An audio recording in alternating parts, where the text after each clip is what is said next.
안녕하십니까, 통현입니다. 오늘도 전번 강의에 이어서 무제사주의 유형과 그 활용법을 말씀드리겠습니다. 이 무제사주라는 것은 다시 말씀드리면 재물 인연이 약하다 이겁니다. 재물 인연이 약하다. 그러면은 우리가 이 세상에 나와서 몸을 갖고 태어났습니다. 이 몸인 육체를 우리가 유지하려면 먹어야 삽니다. 먹어야 산다. 그러면 먹으려면 먹거리가 있어야 되지 않습니까? 그럼 먹거리를 우리가 사야 되지 않습니까? 살려면 우리가 돈이 있어야 됩니다. 돈이. 그런데 무제사주는 재물인연이 약하다 그랬으니까 내가 무제사주로 태어났다 할 때는 결국은 돈이 없다는 얘기 아닙니까? 돈이 없으면 먹거리를 살 수 없고 또 먹거리를 살 수 없으면 또 내가 먹을 수가 없지 않습니까? 그러면 내 몸인 육체는 유지할 수가 없겠죠. 우리가 공부를 많이 하고 기술을 배우고 또 열심히 살고 노력하는 것은 우리가 한마디로 잘 먹고 잘 살기 위해서 우리가 노력을 하는 겁니다. 그런데 내가 아무리 열심히 산다 하더라도 내 사주가 무제사주이기 때문에 돈과 인연이 없다 한다면 얼마나 허망한 일이겠습니까? 결론적으로 말하면은 무제사주라도 내가 어떤 행위를 하느냐에 따라서 재물을 모을 수도 있고 또 재물을 유지할 수가 있다는 겁니다. 오늘은 이런 것을 중점적으로 말씀을 드리겠습니다. 이것이 무제사주의 대처법이죠. 대처법. 다시 말하면 개운법에 해당이 되는 겁니다. 무제사주라도 잘 먹고 살 수 있는, 돈이 모을 수 있는 방법이 뭐 없겠느냐, 그것을 오늘은 말씀을 드리고, 두 번째로는 재테크 하는 방법에 대해서 일부 말씀을 드리고, 또 세 번째는 운 보는 법에 대해서 일부 또 말씀을 드리겠습니다. 실제 사주를 예를 들어가면서 설명을 하겠습니다. 병신생, 신축월, 경자일, 정축시 사주가 있습니다. 이 사람은 남자이고요. 운은 22, 22, 32, 42, 52 이렇게 나갑니다. 이민, 계명, 갑진, 월삭, 병호, 정미.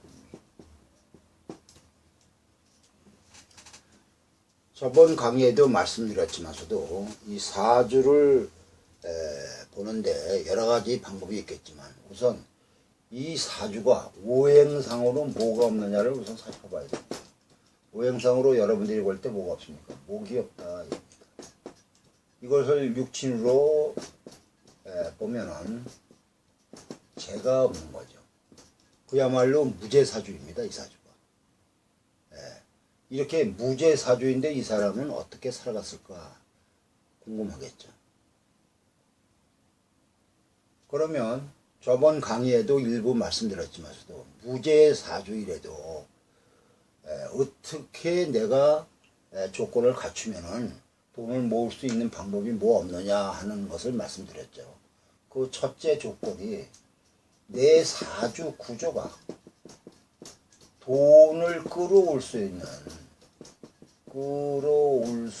있는 인자가 있느냐 없느냐 그거를 보는 겁니다.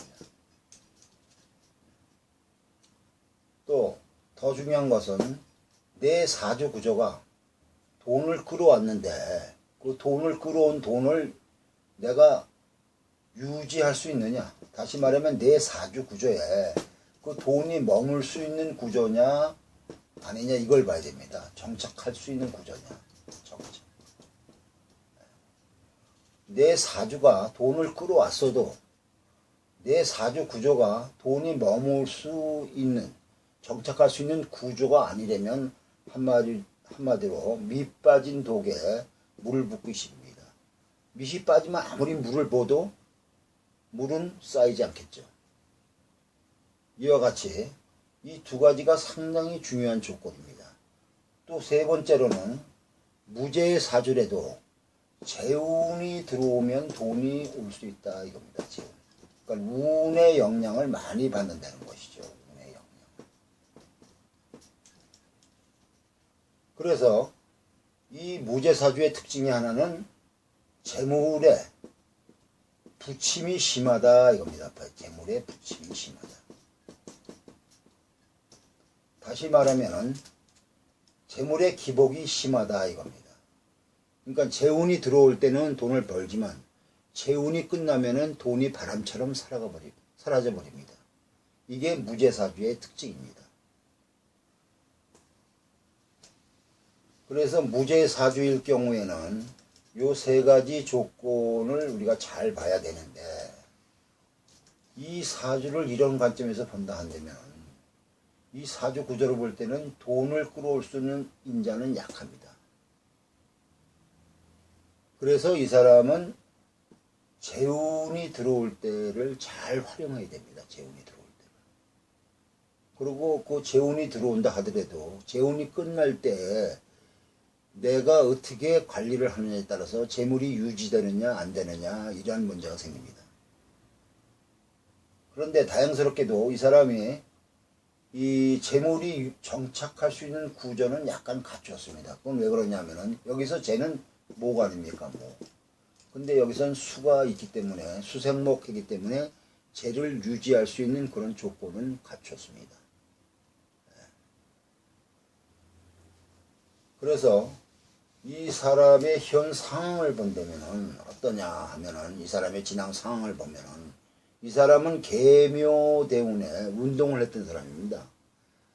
운동을 하다가 사고가 나서 운동을 할 수가 없게 돼갖고 운동을 중단하고 이 사람이 갑진대운에 사업을 하게 됐습니다.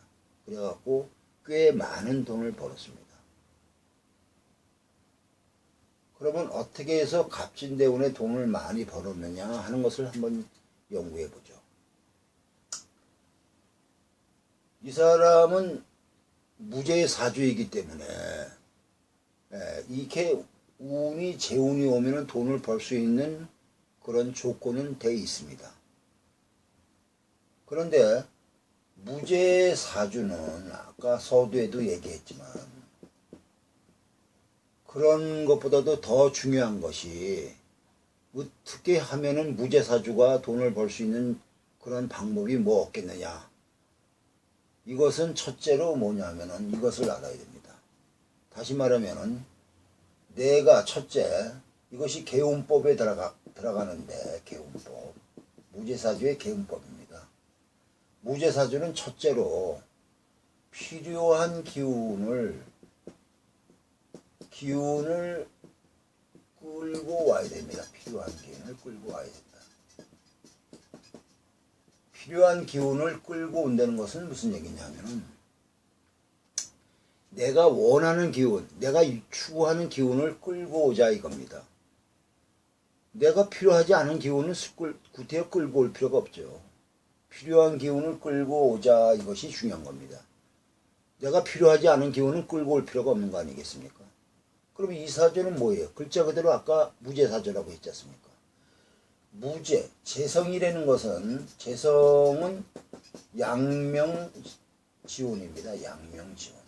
양명지운이라는 게 무슨 뜻이냐면은 한문으로 말하면 이렇게 되는데 양명지운. 다시 말하면 내 목숨을 기를 수 있는 원천이 재성이다 이겁니다.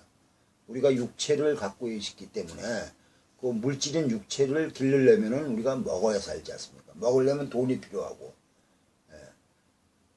그래서 이 재성인 돈은 내 몸을 키우는 원천이다 이겁니다. 한마디로 얘기해서.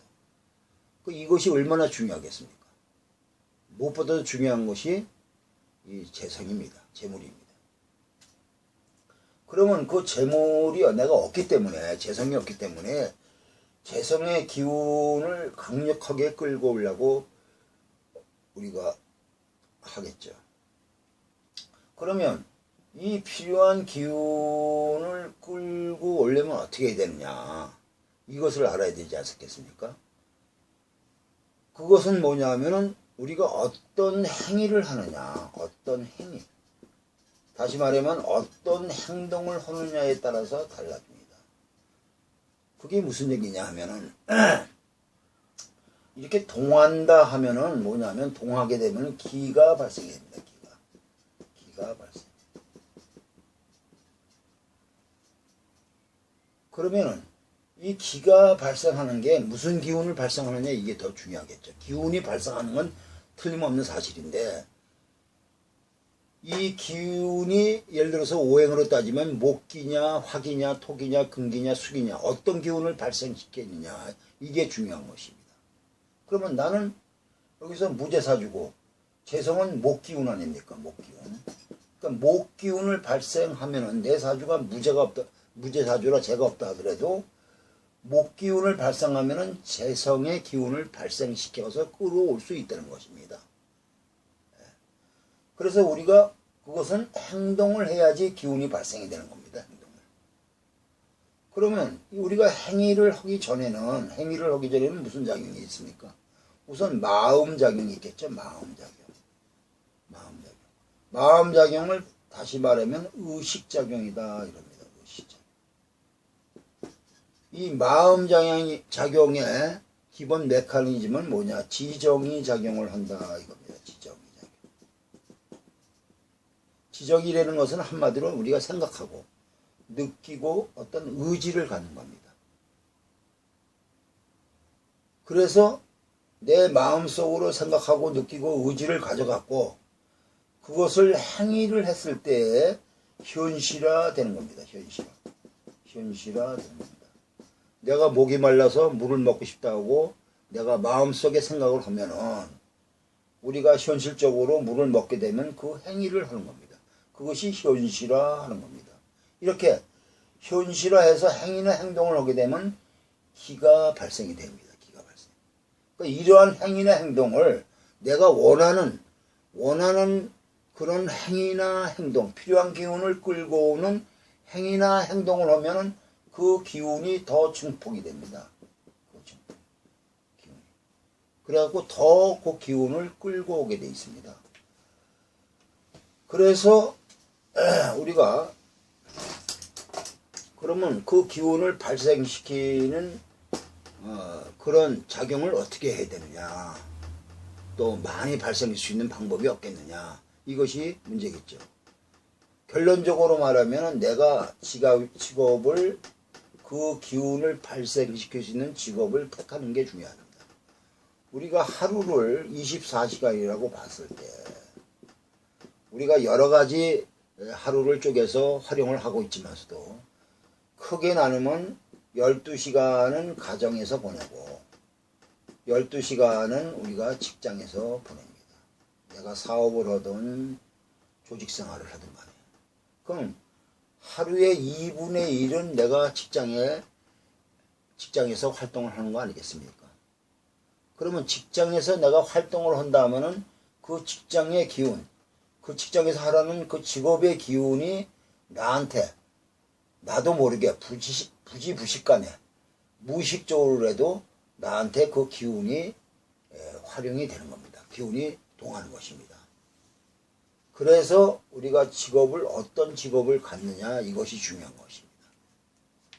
그러면 그 직장이 어떤 기운을 발생시키는 직업이냐, 그걸 알아야 될 거 아닙니까? 그러면 직업적인 목을 직업적인 물상으로 우리가 바꿔서 얘기해 보면은 대표적으로 여러 가지 것이 많이 나오겠지만 대표적으로 목에 대한 직업적 물상은 교육, 의료, 출판, 건축입니다. 그러면 내가 목의 기운이 없기 때문에 목의 기운을 끌어올려면 이러한 직업군에 내가 종사를 하면은 이 기운을 더 발생시키는 겁니다. 하루에 2분의 1씩 내가 오랫동안 그런 직업에 종사 안 되면은 그 기운이 많이 증폭이 되겠죠. 그러면 그 기운을 더 끌어옵니다. 그 이유는 뭐냐면은 유유상종의 법칙이라는 게 있습니다. 유유상종의 법칙. 유유상종의 법칙이라는 것은 뭐냐면은 간단하게 알기 쉽게 얘기해서 끼리끼리 모인다 이겁니다. 끼리끼리 모인다. 끼리끼리 모인다는 것은 뭐냐면은 우리가 예를 들어서 설명하면 우리가 어떤 사람을 잘 모른다 이겁니다. 그럼 그 사람에 대해서 아는 방법이 한 가지가 뭡니까? 어떤 사람을 알려면 그 사람이 사귀고 있는 친구의 상태를 보면은 그 사람을 알 수 있다 이거라고 옛날부터 전해져 내려오는 말입니다. 그게 무슨 얘기냐 하면은 대개 친구라는 것은 서로 생각이 같거나 혹은 가치관이 비슷하거나 그렇지 않으면 정서적으로 서로 소통이 될 수 있는 사람이 친구가 되는 거 아니겠습니까? 그렇지 않으면 친구가 되기 힘들죠. 그러니까 그 친구가 어떤 유의 생각과 혹은 가치관과 정서를 갖고 있냐에 따라서 그 사람의 정체성을 우리가 알 수 있는 것과 같이 이렇게 유유상종의 법칙은 같은 어떠한 기운을 가지고 있는 사람끼리 서로 모인다는 얘기입니다. 이것을 다른 말로 하면은 또 끌어당김의 법칙이다 이겁니다. 끌어당김의 법칙. 끌어당김이라는 것은 뭐냐면 기운이 같은 거는 같은 것을 끌고 온다는 얘기입니다. 몰려온다는 것이에요. 이것을 또 다른 말로 얘기한다면 동기감이다 이겁니다. 동기감. 동기감이라는 것은 무엇이냐 하면은 같은 기운끼리 서로 반응한다는 얘기입니다. 그래갖고 서로 연결되는 것입니다. 우리가 이제 이 동호회라는 거 여러분들 아시죠? 동호회가 뭡니까? 취미가 같거나 생각이 같거나 정서적으로 서로 감정을 서로 교환할 수 있는 그러한 사람들이 모이는 그런 단체가 동호회 아닙니까? 동호회. 이렇게 뭐냐면은 내가 어떤 기운을 발생을 시키면 우주에서 그 기운과 동조하는 기운이 몰려온다는 얘기입니다. 그 기운과. 그래서 내가 목의 직업을 가지고 있으면은 그 목에 대한 기운이 더욱더 내가 이것을 행위, 아까 행위라고 그랬지 않습니까? 그런 행위를 하면 할수록 그러한 기운이 더욱더 나한테 몰려든다 이겁니다. 그러면 내가 목의 직업을 가지면 목의 기운이 나한테 더욱더 증폭이 되겠죠. 그러면은 목의 기운이 나한테 몰려든다 이겁니다. 그럼 목은 뭡니까? 재물 아닙니까? 그럼 이 사람이 더 재물을 모을 수 있고 또 재물을 유지할 수 있는 겁니다. 또 한 가지는 뭐냐면 이거는 궁합법에도 쓰는 방법이지만 배우자를 가능하면 목기가 많은 사람을 택하는 것이 좋습니다. 아까도 얘기했지만 직업은 하루에 2분의 1을 우리가 쓴다 그런다면 우리가 가정을 2분의 1을 쓰는 거 아닙니까? 하루에. 그러면 가정은 뭐예요? 배우자하고 같이 지내는 걸 의미하지 않습니까? 그럼 배우자의 기운이 나한테 온다 이겁니다. 그럼 배우자가 목의 기운이 있다 한다면 배우자 기운이 나를 더욱더 목기가 나를 더욱더 보충해 주는 겁니다. 더 나아가서는 이 배우자가 직업이 뭐냐에 따라서도 또 많은 영향을 끼칩니다. 근데 이 사람은 이런 관점에서 볼 때 이 사람은 아까 뭐라 그랬습니까? 이 사람은 의류 사업을 해서 돈을 많이 벌었다고 했지 않습니까? 그러니까 이 사람은 목에 관한 직업을 택한 것이 첫째 돈을 많이 벌 수 있는 그런 조건을 갖춘 거고 또 배우자가 이 사람은 배우자의 직업이 선생입니다. 교육이죠. 선생이라는 직업을 가졌기 때문에 나한테 더욱더 목의 기운을 보충해 주는 겁니다. 그 다음에 네 번째는 내 사는 공간이 거주지가 어떤 기운을 갖고 있느냐, 이것도 중요합니다. 다시 말하면 내가 수가 필요하다 이겁니다. 수가 필요하면은 어떤 공간에서 사느냐. 수가 필요한 사람은 물가에서 산다든가 강가나 바닷가나, 그렇지 않으면 물과 가까이 있는 곳에서 살게 되면 물의 기운을 보충을 받습니다.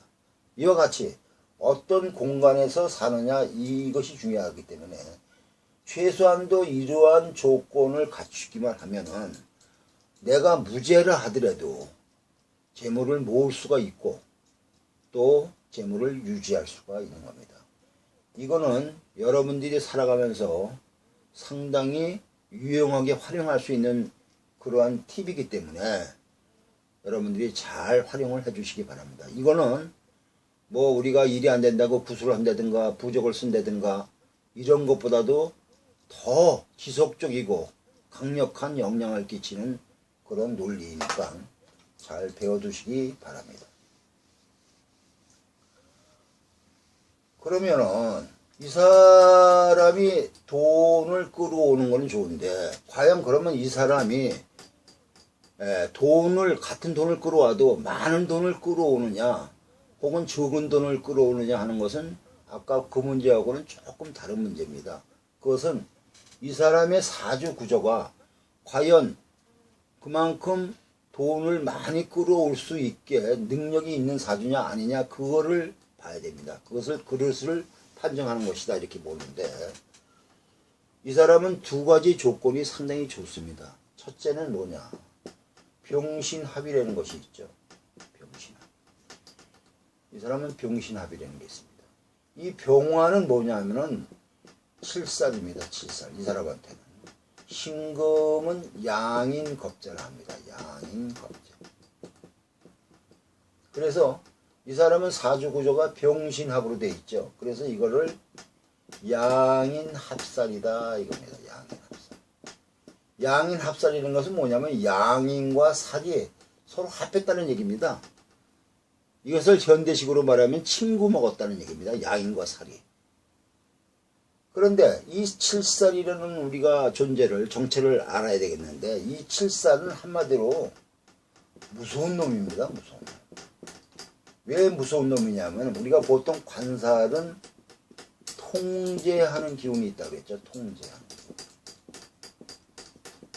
이 같은 관살이라도 정관은 지금 뭐냐면 유합니다. 통제하는 게. 봐주면서 통제하는데 이 칠살이라는 것은 봐주는 게 없어요. 한마디로 까려면 까야 되는 것입니다. 뭐 여기서는 어떠한 변명도 통하지 않아요. 그만큼 칠살은 강력한 놈입니다. 이 칠살은 무서운 놈이고 센 놈이고, 또 이 칠살은 사회적으로 얘기한다면 잘 나가는 사람 혹은 혹은 높은 사람 혹은 힘 있는 사람을 총칭하는 겁니다. 한마디로 이 시대에서 제일 권력과 재력을 갖추는 것을 칠살, 다시 말하면 힘이 많이 모여있는 놈을 칠살이라고 합니다. 그렇기 때문에 많은 사람들을 부리고 지시할 수가 있겠죠. 그래서 이 칠살이 무서운 센 놈을 갖다가 내가 그 친구가 된다 그런다면은 나도 힘이 센 놈이 되는 겁니다. 한마디로 얘기해서. 내가 힘센 놈하고 친구가 되니까는 결과적으로 힘센 놈의 보호를 받을 수 있겠죠. 그래서 옛말에 호가 호이라는 말이 있습니다. 이게 무슨 얘기냐, 여우가 호랑이의 위세를 빌려 자기가 호랑이같이 위세를 떤다 하는 말이 호가 호입니다. 그와 같이 내가 힘센 놈하고 친구 먹고 힘센 놈하고 내가 잘 지내면은 그 힘센 놈의 능력을 내가 부릴 수 있다는 것입니다. 그러려면 어떻게 됩니까? 그 힘센 놈을 내 친구로 만들어야 되지 않습니까? 그럼 힘센 놈을 친구로 만들려면은 힘센 놈을 어떻게 내 편으로 만들어야 되지 않습니까? 그러려면 어떻게 되느냐? 그 힘센 놈의 약점을 잡아야 됩니다. 힘센 놈의 약점. 그러면은 약점을 어떻게 잡느냐? 이 병화 입장에서는 신금은 뭐가 됩니까? 재가 됩니다. 재가. 이 병화는 신금을 보면 죽습니다. 아무리 힘이 센 놈이라도 병화에 약점이 있는 겁니다. 칠살에 약점이 있는 거예요. 약점 없는 사람이 없습니다. 근데 이 칠살은 뭐냐면 어디가 약점이냐? 재에 약점이 있다는 겁니다. 왜? 재만 보면 내 병화가 빛을 잃으니까. 칠살이 힘을 잃으니까. 그러면 재라는 것은 무엇입니까? 재라는 것은 우리가 다시 말하면은 하나는 여자로 표현하고 하나는 돈으로 표현합니다. 그래서 우리가 역사적으로 보면은 미인계라는 말을 많이 하지 않습니까? 미인계라는 말이 뭡니까? 여자를 활용해서 내 목적을 달성한다. 이것이 미인계입니다. 우리가 예를 들어서 관공서를 상대하거나 혹은 큰 기업체를 상대하거나 그런 데 가서 내가 일을 딴다든가 이런 경우에 우리가 보통 로비를 하지 않습니까? 로비를 할 때 대개 그 힘센 놈을 모셔다가 잘 봐주십시오 하면서 밥도 사고 술도 먹고 또 더 나아가서는 이쁜 미인을 이렇게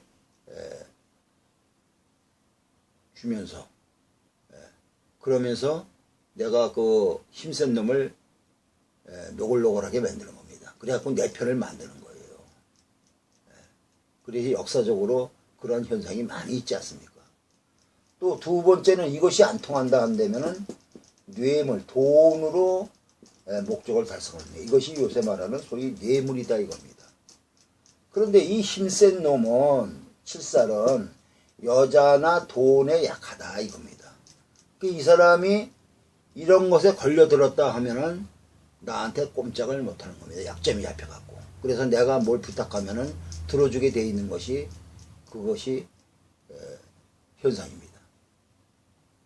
그래서 양인이 그래서 살하고 합살을 하게 되면은 그 힘센 놈, 잘 나가는 놈, 높은 놈, 힘 있는 놈을 내 친구로 혹은 내가 마음대로 부릴 수가 있다는 겁니다. 그러려면은 뭡니까? 양인 합살이 된 사람들은 되게 그래서 머리가 좋고 재능이 있는 겁니다. 그 다음에 두 번째로는 이런 사람이 배짱이 좋습니다.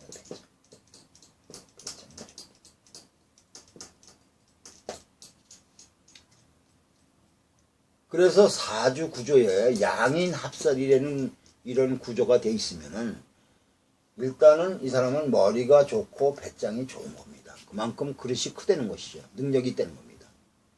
물론 그렇다고 양인 합살이 있다고 무조건 오고 이 사람이 크게 뭐 성공한다 이런 건 아닙니다.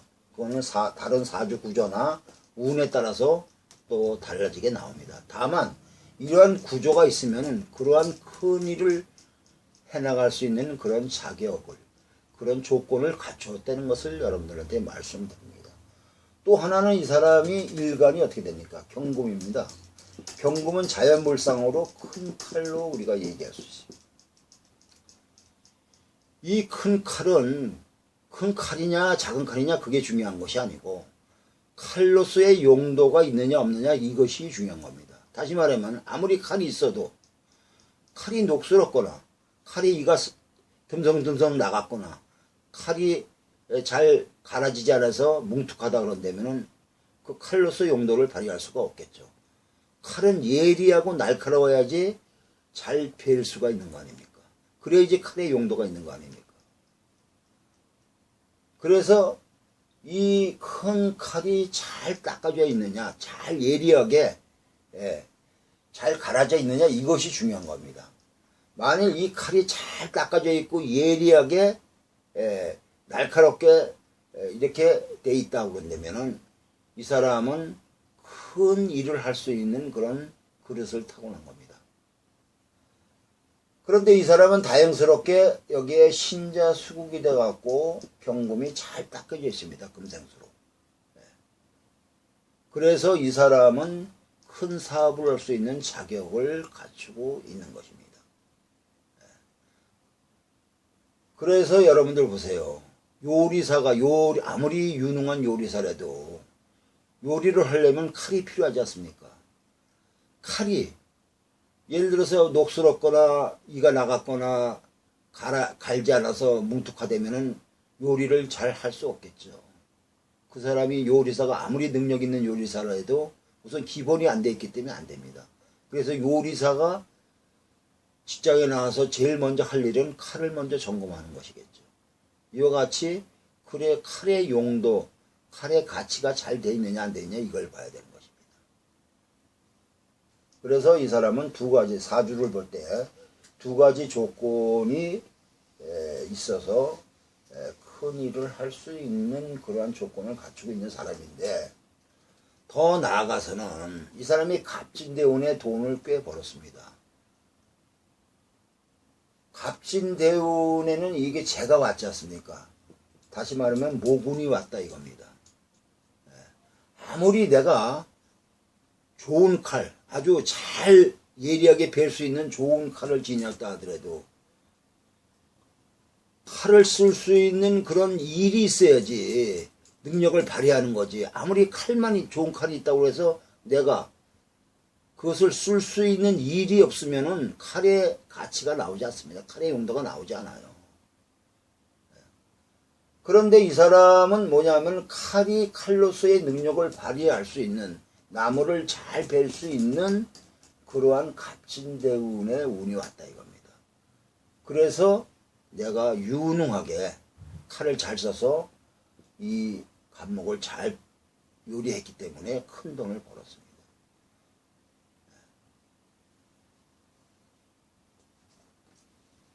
그런데 이제 요는 중요한 게 또 뭐냐면, 이제 을사대운에 이 사람은 여기서 돈을 많이 벌었는데 여기서 진토가 오지 않습니까? 그럼 신자진 수국이 되잖아요.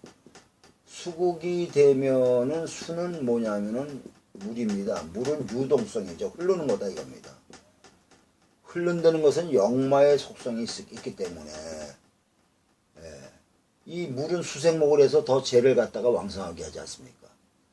그러면 이 사람은 역마의 속성이 있기 때문에 해외에 관련된 일을 하면은 더 그 재물의 가치가 크게 나는 것입니다. 그래서 이 사람은 의류사업으로 돈을 벌었을 때 국내에 거주한 것보다도 해외에 거주하면서 활동을 많이 해서 돈을 많이 벌었습니다. 그런데 이 사람은 이제 을사대운에 와서 돈을 많이 벌어갖고 욕심을 내갖고 건축사업을 크게 벌렸습니다. 여기서 우리가 공부할 것이 운을 보는 법입니다. 운을 보는.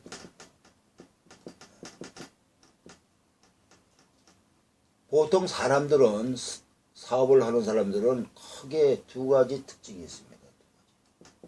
두 가지 부류가 있는데, 한 부류는 지금 현재 잘 나가는 사람, 또 한 부류는 좌절과 고통을 겪는 사람, 이렇게 두 부류로 얘기할 수 있습니다. 그러면 보통 우리 인간의 행태는 이렇게 잘 나가는 사람은 계속해서 잘 나갈 줄 알고 있습니다. 이런 환각에 빠집니다. 환각. 계속 잘 나간다. 그런데 자연은 그렇지 않습니다. 이 자연의 흐름, 시간의 흐름이라는 것은 변하게 되어 있습니다. 그래서 존재하는 모든 사물은 다 생장소멸의 기운을 받습니다. 다시 말하면 태어나서 자라고 다시 그 기운이 없어지고 죽게 되어 있는 게 기본 원칙입니다. 아무리 태양의 위력이 대단하다 하더라도 아침에 태양이 솟지 않습니까? 대낮을 거쳐서 저녁이 되면은 그 태양은 아무리 위대한 태양이라 하더라도 저녁이 되면은 결국은 태양이 기울게 되는 겁니다. 그러다가 밤이 되고 다시 아침이 되면 다시 태양이 솟고 이런 것이 자연의 법칙입니다. 그래서 우리 인간도 운이라는 것이 그렇게 항상 좋은 운만 있는 게 아닙니다. 이 생장 소멸의 그 시간성을 따라갈 수밖에 없는 게 우리 인간의 자연의 조건입니다. 그래서 이 잘 나가는 사람이라도 언젠가는 또 잘 못 나갈 수가 있는데 이상하게 이 사람이 현재 잘 나간다 하면 이 사람이 자만에 빠져갖고 내가 하는 일은 무조건 잘 되는 거야 하고 고를 외칩니다. 무조건 고를 외친다. 근데 이 사람이 운이 안 좋다 그런다면은 옛날에 잘 나갔던 기운은 끊어지는 겁니다. 그 다음에 또 이 좌절이나 항상 일이 안 돼갖고 좌절과 실패를 경험했던 사람들은 매사에 부정적입니다. 자신이 없어져요. 하는 일마다 실패하니까. 그러니까 이 사람은 부정적인 생각에 빠지게 됩니다. 나는 자신이 없어. 나는 안 될 거야. 그렇지만 이런 사람도 운이 들어오면 발전할 수 있다는 겁니다. 그래서 이런 사람들은 운이 들어오기를 기다려서 자기가 평소에 실력을 닦고 자기가 준비를 잘 하면은 운이 들어왔을 때 이 사람은 크게 성공하는데 자포자기하고 스스로 비하하면은 그래갖고 실력이라든가 준비를 안 한 사람은 서로 운이 와도 운을 많이 먹질 못합니다. 그건 자기가 준비를 안 했기 때문에. 이와 같이 크게 나누면 두 가지 부류로 우리가 나눌 수가 있는데 그래서 우리가 운을 잘 봐야 됩니다. 운을. 항상 잘 나간다고 잘 나가는 게 아니고 또 못 나간다고 못 나가는 게 아닙니다. 그런데 이 사람은 뭡니까? 여기서 한껏 돈을 벌어갖고 을사대운의 일을 더 돈을 많이 벌려고 벌렸지 않습니까? 근데 이 사람이 병호대운에는 재운이 끝납니다. 이 무제사주가 재운이 끝나면은 바람처럼 재물이 흩어지는 겁니다. 그런데 이 사람은 그것을 모르고 더욱더 돈을 벌려고 크게 새로운 사업을 벌렸다가 을사대운 말에 결국은 부도나고 망하고 그래서 신불자가 된 사람입니다. 그래서 우리가 운을 보는 법에서는 중요한 것이 뭐냐면은 앞으로 오는 미래운이 어떻게 흘러가느냐 이것을 잘 봐야 됩니다. 미래운이 좋게 흘러가는 사람은 지금 힘들더라도 일을 벌리면은 성공을 하게 돼 있는데 미래운이 내려가는 운이라면은 이 사람이 현재 잘 나간다 하더라도 결국은 망하는 길로 가게 돼 있습니다. 그래서 우리가 운을 잘 보려면은 미래운이 좋으냐 나쁘냐 이거를 잘 알고서 우리가 사업계획이나 인생계획을 세워야 된다고 여러분들한테 운 보는 법의 일부를 말씀드리는 겁니다. 그리고 이제 재테크 방법의 일부를 말씀드리는 건데 재테크 방법에서 하나가 뭐냐 하면은 이 사람이 이제 이게 병호대운까지 오면은 이 사람이 결국 재운이 끝나서 안 되지 않습니까? 그러면 이 사람이 이런 것을 알았다 안 되면은 일을 확대하는 것이 아니라 일을 축소해 갖고 관리를 해 나가야 됩니다. 구조조정을 해서. 그래야지 이 사람이 덜 다칩니다. 그런데 이 사람은 반대로 더욱더 일을 벌려 갖고 더 크게 망했습니다. 그러면은 망하는 건 망한다 하더라도 이 사람이 그래도 재물을 유지하려면 어떻게 해야 되느냐. 자기 명의로 된 부동산이 있다고 한다면은 이것을 초명의로 돌려야 됩니다. 그러면 재물을 유지할 수가 있는 것이죠. 왜냐? 초는 재기 때문에. 그런데 다행스럽게도 이 사람은 그거 하나만은 자기 부동산을 초명의로 했기 때문에 부동산에는 크게 타격을 안 받았습니다. 그렇지 않으면 모든 게 압류돼 갖고 완전히 알그지 됐겠죠. 그래서 이 사람은 뭐냐면은 만약에 이러한 작업을 하지 않고 자기가 부동산을 가지고 있다면 물론 압류당해서 없어지겠지만 그렇지 않다 하더라도 자기가 부동산을 갈 수 있는 재운이 없으면은 자기가 갖고 있는 부동산 가치는 자꾸만 떨어집니다. 반대로 처가 갖고 있으면 부동산 가치는 올라갑니다. 그래서 명의를 누구 앞으로 하느냐, 이것이 재테크 방법의 또 한 부분입니다. 그러면 이 사람이 병호대운에 물론 사업을 실패해서 많이 방황을 했고 또 이것저것 자기가 다른 걸 해보려고 그랬지만서도 잘 안 되고 이래갖고 이 사람이 이때는 뭘 공부했냐면 종교 철학을 공부했습니다. 종교 철학. 그러면 왜 종교 철학을 공부했느냐? 이 사람이 병호대운 아닙니까? 그런데 이 사람은 시간성으로 이게 연월시가 이걸 다른 말로 하면 금묘화실로 봅니다. 금묘화실. 이거는 초년, 이거는 청년, 이거는 중년, 이거는 말년을 보게 되는 겁니다. 그래서 시는 말년을 담당하는 그런 열쇠를 가지고 있습니다. 그러면 이 사람의 말년에 뭐냐면 정화가 있지 않습니까? 정화가. 정화는 뭡니까? 관이죠. 관은 명예를 나타냅니다. 그래서 이 사람은 말년에 갈수록 뭐냐? 명예를 추구하면서 살아야 되는 팔자다 이겁니다. 그런데 나는 정화를 추구해 가서 살아야 되는데 병화운이 왔지 않습니까? 병화운이. 그러면 여기서 정화와 병화의 차이점을 여러분들이 알아야 됩니다. 같은 화라고 다 똑같은 화가 아니에요. 정화는 자연물상으로 보면은 이거는 우리가 달빛으로도 비유할 수 있고 또 촛불로도 비유를 할 수 있습니다. 병화는 태양입니다. 글자 그대로.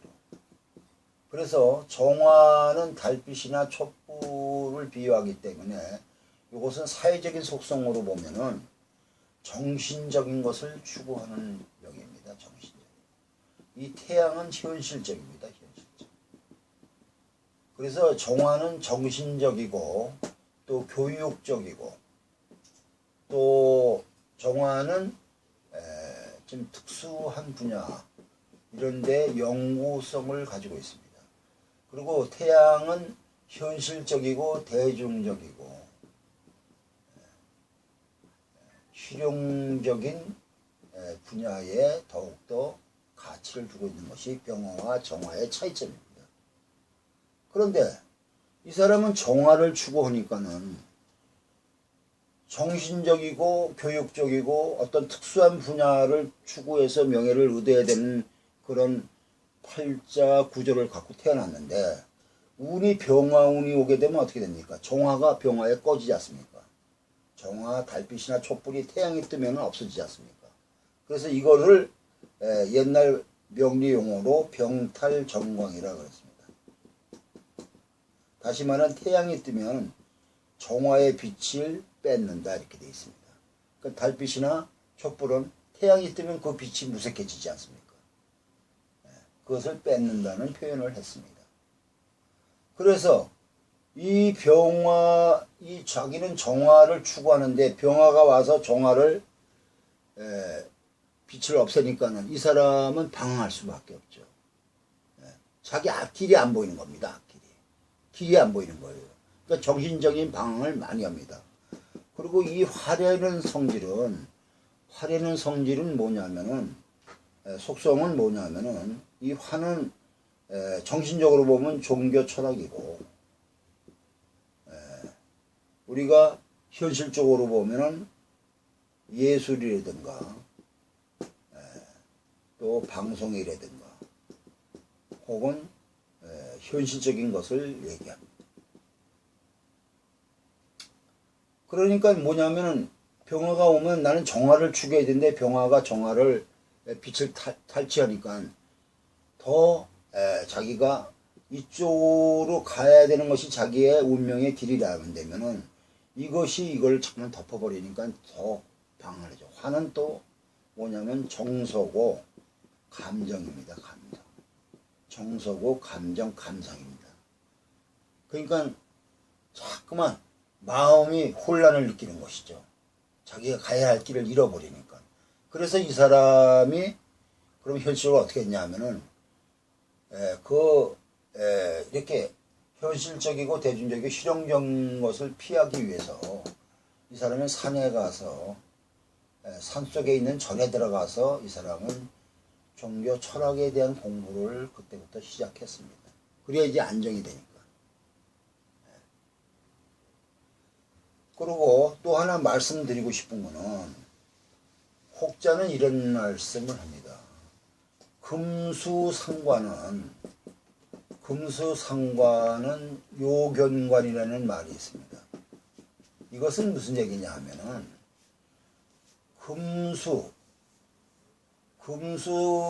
금일주가 수상관을 보면은 관을 봐야 좋다는 것은 이 금수라는 것은 굉장히 냉한한 거 아닙니까? 냉한하다. 춥다 이겁니다. 그래서 화를 봐야 좋다. 이래서 금수상관은 요건가. 이건 밸런스죠, 밸런스. 조화죠, 조화. 균형. 그런 관점에서 화를 봐야 금수상관은 운이 핀다 이렇게 설명할지 몰라도 이것은 다 그런 건 아닙니다. 고서에는 이렇게 써 있다 하더라도 현실적으로는 다릅니다. 어떻게 다르냐? 첫째는 내가 어떤 직업을 가지고서 또 목표를 하고 살아왔느냐에 따라 다릅니다. 이 사람이 처음부터 공직생활을 했다든가 혹은 명예를 추구한 사람이라면은 이때 이 사람은 빛을 볼 수가 있습니다. 화운이 올 때. 근데 이 사람은 원래 재물을 추구했던 사람 아닙니까? 그러기 때문에 그러한 직업에 따라서 그것을 받고 안 받고가 문제가 있고, 또 두 번째는 같은 화래도 병화와 정화의 차이점이 있습니다.